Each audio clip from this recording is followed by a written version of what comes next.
Miss झाली ना आपल्या परिसरातील ताजी अपडेट? अहो मग आजच C24 तास या आपल्या यूट्यूब चॅनलला लाईक करा, शेअर करा, सबस्क्राईब करा आणि बेल आयकॉनवरती क्लिक करायला अजिबात विसरू नका. जागतिक योग दिनानिमित्तानं राहुरी येथील लोकनेते रामदास पाटील धुमाळ महाविद्यालयामध्ये निरोगी वृद्धत्वासाठी योग या संकल्पनेवरती आधारित योग प्रात्यक्षिकांचा कार्यक्रम उत्साहात संपन्न झाला.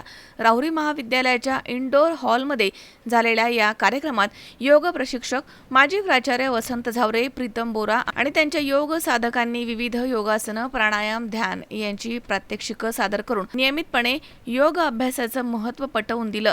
महाविद्यालयाचे क्रीडा शिक्षक डॉक्टर नितीन वाळुंज यांनी PDF प्रोजेक्टरवरती योगासनाचे प्रेझेंटेशन सादर केलं आणि प्रत्येक योगासनांची माहिती विशद केली आहे. यावेळी योग शिक्षक वसंत झावरे तसेच प्रीतम बोरा, डॉक्टर कड, प्राचार्य नवनाथ दळवी यांनी मनोगत व्यक्त केलं. योग प्रात्यक्षिक कार्यक्रमात राहुरी महाविद्यालयामध्ये नियमितपणे सराव करणारे मॉर्निंग योगा ग्रुप, महाविद्यालयाचे प्राध्यापक, शिक्षकेतर कर्मचारी तसेच NSS NCC विद्यार्थी, योगप्रेमी नागरिक मोठ्या संख्येनं सहभागी झाले होते. कार्यक्रमासाठी संस्थेचे अध्यक्ष अरुण तनपुरे, जनरल सेक्रेटरी हर्ष तनपुरे, प्राचार्य डॉक्टर नवनाथ दळवी यांचं मार्गदर्शन लाभलं आहे. तर कार्यक्रम यशस्वी करण्यासाठी क्रीडा शिक्षक डॉक्टर नितीन वाळुंज यांनी विशेष परिश्रम घेतले. महेश दाने, C24 तास, राहुरी.